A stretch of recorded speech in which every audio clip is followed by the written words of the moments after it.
Hello, David here, and the project for today is replacing the battery in the Honda Fit key.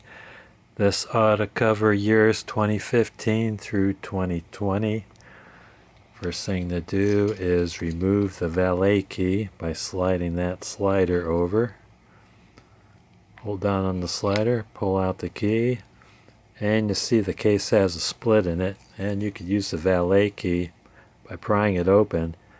Just insert it between those two tabs here and twist. That exposes the battery right here. It uses a CR2032 battery, like that.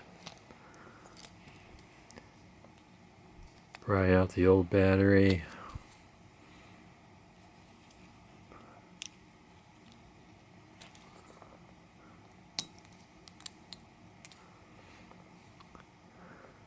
Put in the new battery, positive side up, and you want to get the battery under those two tabs that are close to this box. Slide that in first and then push it down.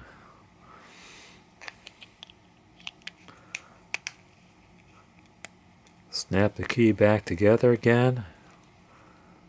Put the valet key in. And you're done. I want to thank you guys and gals for watching. Don't forget to hit like, subscribe, and ring that bell for more great videos from David GPO.